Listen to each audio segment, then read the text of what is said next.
Η Ελλάδα, γέφυρα μεταξύ Δύσης και Ανατολής, διαδραματίζει εδώ και 2.000 χρόνια σημαντικό ρόλο στους τομείς του πολιτισμού, του εμπορίου και των logistics. Με ένα δίκαιο επιχειρηματικό περιβάλλον και μοντέλο ανοιχτής οικονομίας, η χώρα πέτυχε ραγδαία ανάπτυξη και έγινε πόλος έλξης επενδύσεων για κορυφαίες εταιρείες παγκοσμίως.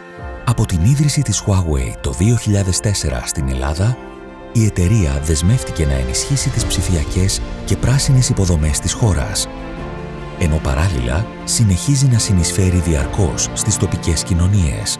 Μέχρι στιγμής, η Huawei Ελλάδος έχει εξελιχθεί σε έδρα ενός δικτύου 7 χωρών στην νοτιοανατολική Ευρώπη. Έχει επενδύσει περισσότερα από 1 εκατομμύριο ευρώ για την ανάδειξη ελληνικών ταλέντων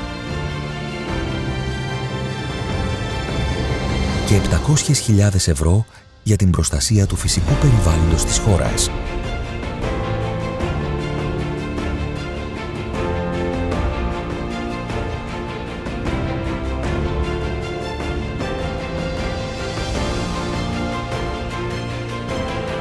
Σήμερα έχουμε την τιμή να ανακοινώσουμε μια στρατηγική πρωτοβουλία στην Ελλάδα, τη δημιουργία του Ευρωπαϊκού Κόμβου Logistics της Huawei στο λιμάνι του Πειραιά, που αποτελεί σημαντικό κόμβο στην παγκόσμια αλυσίδα εφοδιασμού της Huawei και εγγυάται την ικανότητα εφοδιασμού της Ευρώπης και σε δεύτερο χρόνο ακόμη και της Βόρειας Αφρικής. Ο κόμβος θα συνεισφέρει 7,8 εκατομμύρια ευρώ στην ελληνική οικονομία ετησίως. Θα δημιουργήσει περισσότερες από 30 θέσεις εργασίας και αναμένεται να επιτύχει ετήσιο αριθμό ανάπτυξης 10%.